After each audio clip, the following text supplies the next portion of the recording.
નમસ્કાર વિદ્યાર્થી મિત્રો, હું આહિર જાગૃતિ। આજે તમને ઉદાહરણ 12ની ગણતરી સમજાવીશ। ઉદાહરણ 12માં લાસ્પેયર, પાશે અને ફિશરના સૂચકાંકની રીતે સૂચકાંક કઈ રીતે શોધાય તેની સમજૂતી આપેલી છે। તો સૌપ્રથમ ઉદાહરણ 12ની આપણે સૂચના વાંચી લઈએ। નીચે આપેલી ખાદ્ય ખોરાકોની ચીજવસ્તુઓના ભાવ અને વપરાશ અંગેની માહિતી પરથી વર્ષ 2015ને આધાર વર્ષ તરીકે લઈ 2016 માટે લાસ્પેયર, પાશે અને ફિશરનો સૂચકાંક શોધો। તો વિદ્યાર્થી મિત્રો, આના અગાઉના વિડીયોમાં મેં તમને લાસ્પેયર, પાશે અને ફિશરના સૂચકાંકના સૂત્ર લખાવ્યા હતા। એ સૂત્રનો આપણે અહીંયા ઉપયોગ કરશું। તો અહીં તમને અલગ અલગ વસ્તુ આપેલી છે ખાદ્ય ખોરાકોની, એના એકમ આપેલા છે કે ચોખા છે એ કિલોગ્રામમાં છે, દૂધ લીટરમાં છે, બ્રેડ કિલોગ્રામમાં છે, કેળા ડઝનમાં છે। આ વસ્તુના એકમ આપેલા છે। હવે તમને વર્ષ 2016નો ભાવ અને જથ્થો આપેલો છે, વર્ષ 2015નો ભાવ અને જથ્થો આપેલો છે। હવે આ બંનેમાંથી તમને અહીંયા સ્પષ્ટપણે કહી દીધું છે કે 2015ને આધાર વર્ષ તરીકે લેવાનું છે। તો 2015નો જે ભાવ છે, ભાવ એટલે ઇંગ્લિશમાં પ્રાઇસ કહીશું, તો 2015ને ભાવને P0 કહીશું અને જથ્થો જેને આપણે ક્વોન્ટિટી કહીએ છીએ એટલે Q0 કહીશું।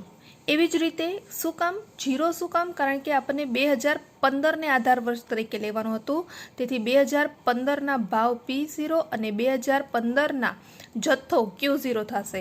હવે વાત કરીએ 2016ના ભાવને, તો એને કહેવાશે P1 અને જથ્થાને કહેવાશે Q1। ફરીથી યાદ કરી લેજો, આધાર વર્ષના ભાવને P0, આધાર વર્ષના જથ્થાને Q0, ચાલુ વર્ષના ભાવને P1 અને ચાલુ વર્ષના જથ્થાને Q1 કહીશું, કારણ કે સ્પષ્ટપણે તમને રકમમાં કીધું હતું કે 2015ને આધાર વર્ષ તરીકે લેવાનું છે।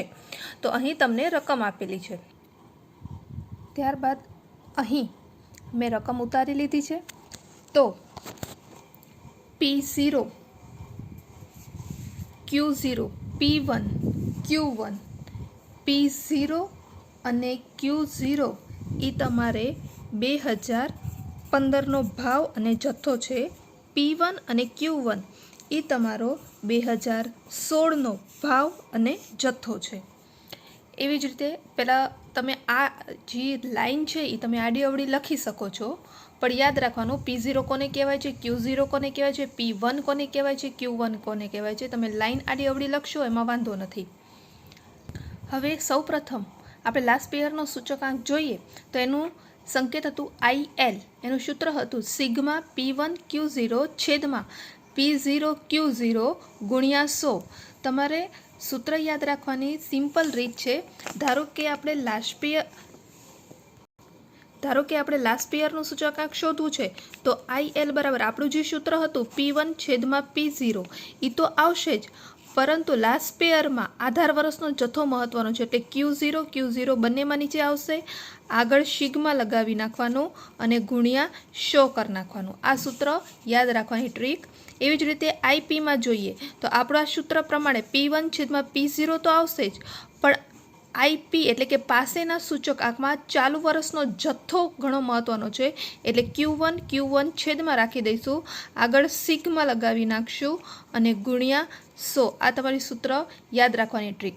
હવે સૌપ્રથમ આપણને P1 અને Q0 આ બંનેનો ગુણાકાર જોઈશે, એટલે આપણે અહીંયા લખશું P1 અને Q0 છેદમાં શું જોઈશે, P0 અને Q0, તો P0 અને Q0 એનો ગુણાકાર આપણે લખી નાખશું। તો સૌપ્રથમ જોઈએ P1 અને Q0 એટલે 40 ગુણ્યા 1 એટલે તમારો જવાબ આવશે 40। પછી P1 એટલે કે 44 અને Q0 એટલે કે 12, તો એનો જવાબ આવશે 528। હવે એના પછી જોઈએ તો 50 P1 અને Q0 2 એટલે આવશે 100 અને 36 ગુણ્યા 2 એટલે જવાબ આવશે 72। P1 અને Q0 એટલે કે P1 અને Q0નો ગુણાકાર કરો। એવી જ રીતે P0 અને Q0નો ગુણાકાર કરશું, આ બે લાઈનનો ગુણાકાર કરશું।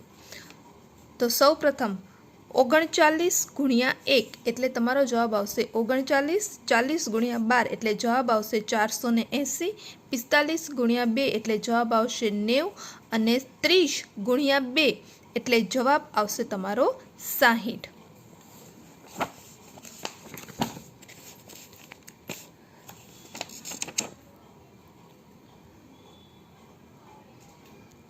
એક વસ્તુ વિદ્યાર્થી મિત્રો યાદ રાખજો કે આ જે તમને ચોખા એટલે કે એકમો જે આપેલા છે, જથ્થો પણ એ જ એકમમાં આપેલો હોવો જોઈએ।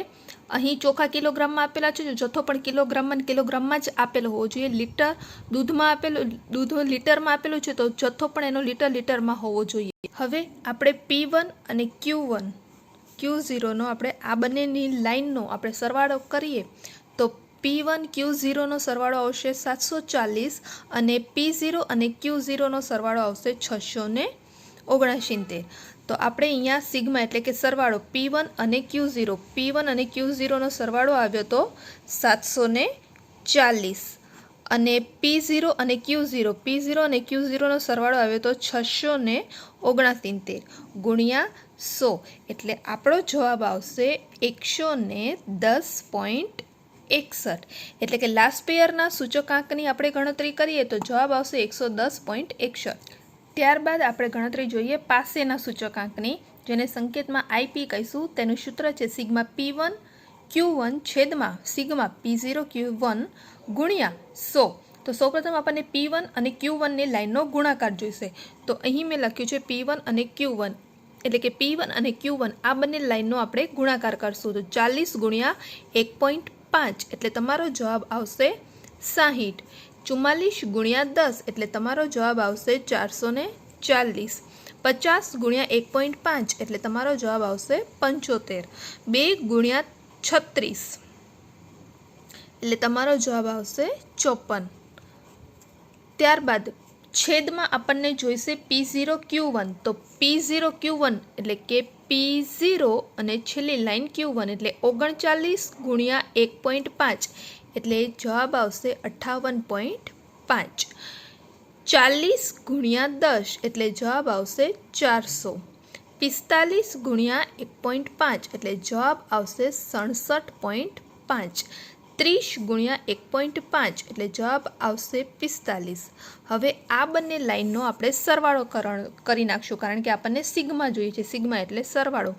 તો P1 અને Q1નો સરવાળો આવે છે 629 અને P0 અને Q1નો સરવાળો આવે છે 571।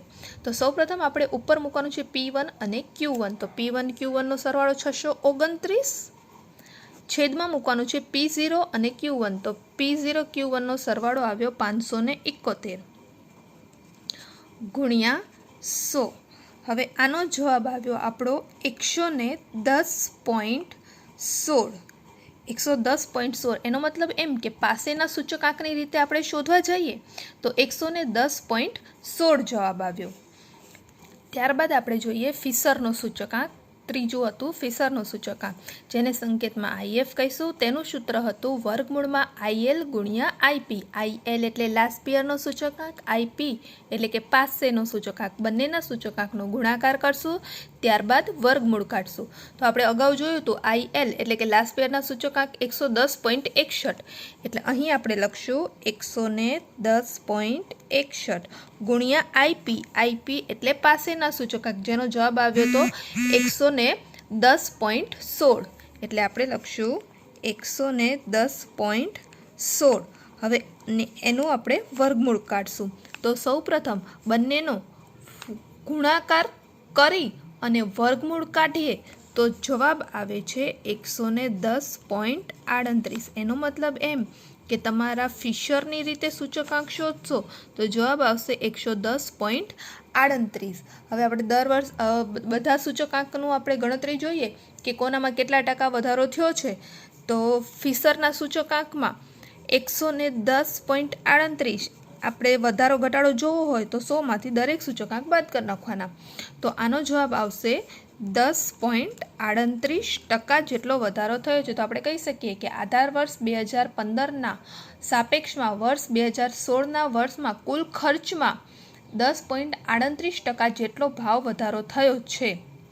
અને એક વસ્તુ પણ યાદ રાખજો, જ્યારે તમને રકમમાં એમ કીધું હોય કે આદર્શ સૂચકાંક શોધો, આદર્શ સૂચકાંક એનો મતલબ તમારે ફિશરનો સૂચકાંક જ શોધવાનો છે. આદર્શ સૂચકાંક એટલે ફિશરનો સૂચકાંક. તો ફિશરનો સૂચકાંક શોધવો હશે તો તમારે IL એટલે કે લાસ્ટ પેયરનો પણ સૂચકાંક શોધવો પડશે અને IP એટલે કે પાસેનો પણ સૂચકાંક શોધવો પડશે. ફરીથી યાદ કરી લો, આદર્શ સૂચકાંક એટલે કે ફિશરનો સૂચકાંક. તો ઉદાહરણ 14 જોશો તો ઉદાહરણ 14માં તમને કીધું છે આદર્શનો સૂચકાંક એ તમારે ફિશરના સૂચકાંકની રીતે શોધવાનો છે.